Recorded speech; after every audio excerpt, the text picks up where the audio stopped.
totalmente tomada pelo paganismo. E ele vai promover isso. É muito importante destruir a fogo estes ídolos. E que todo o povo, porque todo o povo é convocado juntamente com os sacerdotes, desde as crianças aos homens e mulheres, todos contemplaram esta reforma religiosa, para que todos pudessem identificar esses deuses que você está vendo aqui, a imagem do Baal, a imagem da Será, do Milcom, do Moloque, tem que ser queimada na frente do povo, tem que ser tirada a roupa desses deuses na frente do povo, para que o povo saiba identificar. O nosso Deus é um Deus invisível. Esses deuses visíveis, esses deuses da sensualidade, Astarote, a Será, da Vênus, tem que ser queimado e destruído a fogo, para que eles possam identificar e saber o que desagrada a Deus.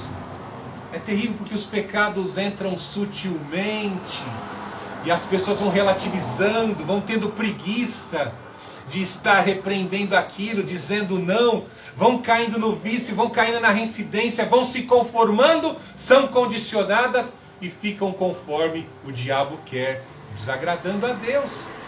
Então, tudo isso foi feito visivelmente na frente do povo, para que o povo pudesse identificar quem é o Deus de Israel, quem é o Senhor. Veja algo maravilhoso que Ilquias, que Josias faz, né? Veja no verso 10, no verso 10, 22, 10. Zafão, o escrivão, falou ainda ao rei, sacerdote Ilquias. O sacerdote Ilquias me entregou um livro, e Zafã o leu diante do rei. Para você entender que o livro da lei eram compostos pelo Pentateuco, 5 livros, Gênesis, Êxodo, Levítico, Números e Deuteronômio. Acredita-se que Zafã leu o livro de Deuteronômio por completo ao rei Josias. E diante da leitura da palavra de Deus, houve uma reação no rei. Veja no verso 11, quando o rei Josias ouviu a leitura do livro da lei, o rei rasgou as suas vestes. O rei rasgou as suas vestes. É de grande expressão quando o rei pratica essa atitude de rasgar as suas vestes. Indica contrição e quebrantamento.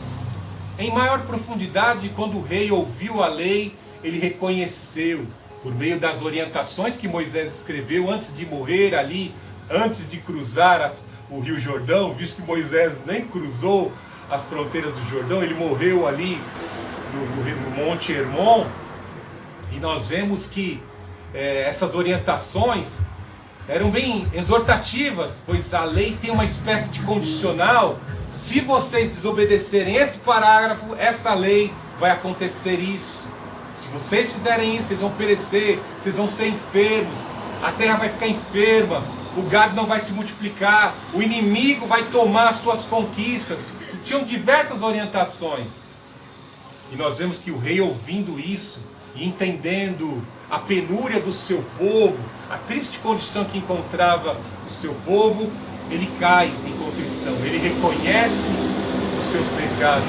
Essa ação de rasgar as roupas, as suas vestes, indica: eu me enquadro entre esse povo que esqueceu a lei, que abandonou a lei, e nós vamos sofrer a consequência, porque, entre aspas, ele sentiu que as ameaças das grandes nações que estavam ao redor, tanto é que a profetisa que vai falar posteriormente, ela vai descrever, ela vai entregar uma profecia. Como você, Ilquias, você se posicionou diante de mim em arrependimento, em contrição, você não vai passar pelo dia da ira. Você não vai passar por momentos terríveis que a nação de Judá, eu já determinei. Olha que situação terrível. Josias vai promover uma reforma religiosa, ele vai obedecer à lei, ele vai buscar a orientação dos profetas e dos sacerdotes de Deus, mas Deus não retirou o seu juízo. Sabe por quê? Veja quando o Senhor Jesus Cristo exerceu o seu ministério. Ele inicia o seu ministério e promove uma reforma no templo. Ele retira os cambistas, as atividades ilícitas que estavam ocorrendo ali em épocas de festas. E vemos que já de novo, no final do seu ministério, praticamente ali 2 anos depois, assim é relatado, né? Nós vemos o Senhor Jesus Cristo com força, com azorrague, ele sai expulsando os cambistas, as atividades ilícitas, chamando a atenção daqueles que controlavam o aparelho religioso e toda aquela atividade, e tinham lucro com aquela atividade dos cambistas. Eles ganhavam um percentual daquela atividade ilícita. Vemos que houve outra necessidade. E aí quando chegou na segunda reforma que o Senhor Jesus Cristo faz dentro do templo, aí ele já prediz: aqui não vai sobrar pedra sobre pedra. O maior de todos está aqui. Sou eu. Vocês não estão reconhecendo o cumprimento da profecia. A glória da segunda casa será maior que a primeira. Ou seja, a glória da casa do templo de Herodes ia ser maior porque recebeu o Filho do Altíssimo, que tinha que ser adorado. E não foi reconhecido. Muito pelo contrário, sofreu uma conspiração. Então aqui não vai sobrar pedra sobre pedra. Então o juízo foi determinado mesmo sendo feitas reformas. Nós entendemos que a profetisa Hulda, como está aí no verso 14, ela vai descrever a profecia dela. Está na mesma situação, se enquadra na mesma situação. Nós vemos que depois de ouvir isso, né, no verso 13, no 22:13, ide consultai ao Senhor por mim, pelo povo e por toda Judá, acerca das palavras desse livro, que foi achado, porque grande é o furor do Senhor, que se acendeu contra nós, pois nossos pais não obedeceram às palavras deste livro, para cumprirem tudo quanto está escrito a nosso respeito.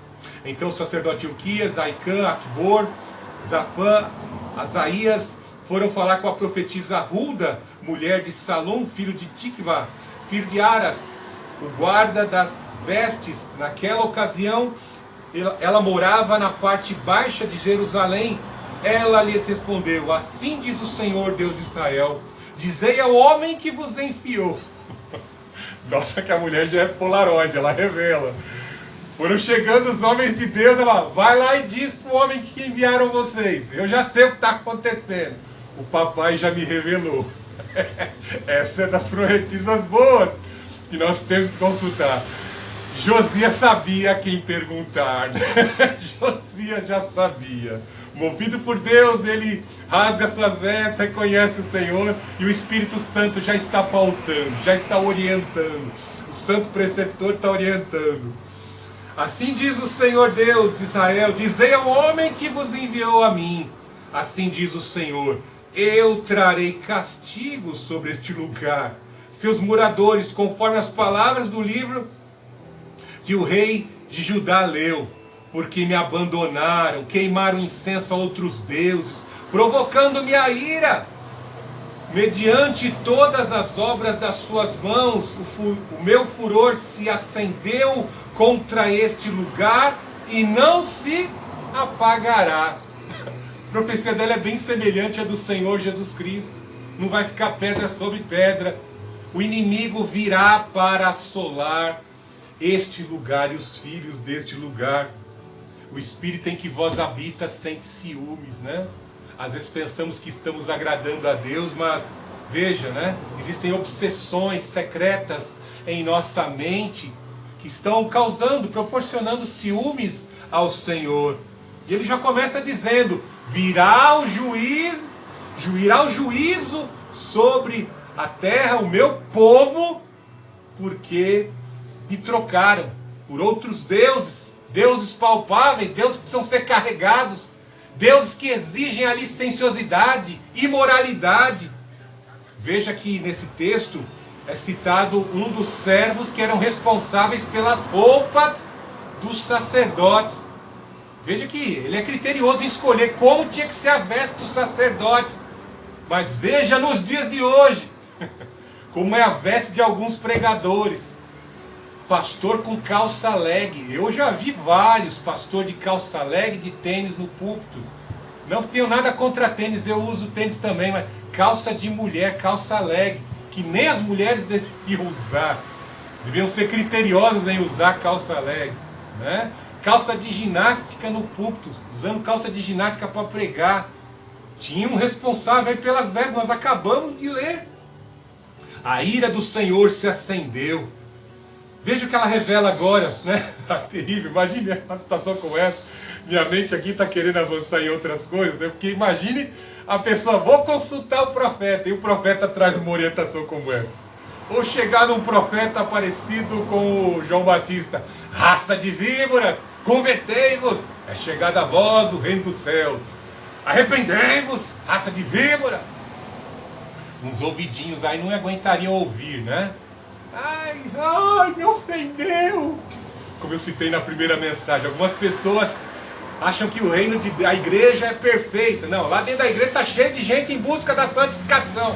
Só que existe alguns carnudos lá que traz a bagagem do mundo e não lança. Fazem maldade, maquinações dentro da casa de Deus, né? Existe médico bom, médico mau. Pastor bom, pastor mau. Banqueiro bom, banqueiro mau. Tem níveis de pessoas, né? E às vezes as pessoas se frustram, né? E às vezes houve uma mensagem pesada como essa da profetisa Ruda. Eu não volto mais para casa do Senhor, me frustrei com as pessoas.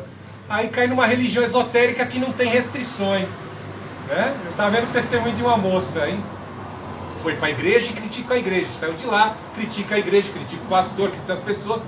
Em que religião você está frequentando agora? Uma religião que não exige padrões de moral. Não tem critério de veste, né? Da forma como ela foi entrevistada já mostra tudo. Não tem critério de veste, pode ser normal. Faça o que tu queres, há de ser tudo da lei. Tem um dogma de uma... Já virou até refrão de música. Faça o que tu queres, há de ser tudo da lei. O homem tem direito de fazer o que bem entende. Tudo me é lícito, mas nem tudo me convém. Tudo me é lícito, mas eu não me deixarei dominar por nenhuma delas. Muito cuidado para não confundir liberdade que temos em Cristo com libertinagem. Veja a promessa para o servo de Deus que é contrito, que promove uma reforma religiosa. Porém, assim direis ao rei de Judá. Entrega o recado de Deus para ele, que vos enviou para consultar o Senhor. Assim diz o Senhor Deus de Israel, quanto às palavras que ouviste, porque o teu coração se moveu, se humilhaste diante do Senhor, quando ouviste o que eu falei contra este lugar e seus moradores, isto é, que se transformariam em devastação e maldição, e rasgaste as vestes e choraste diante de mim, também eu te ouvi, diz o Senhor, por isso eu te recolherei, aos teus pais serás recolhido em paz, a tua sepultura e os teus olhos não verão todo o castigo que enviarei a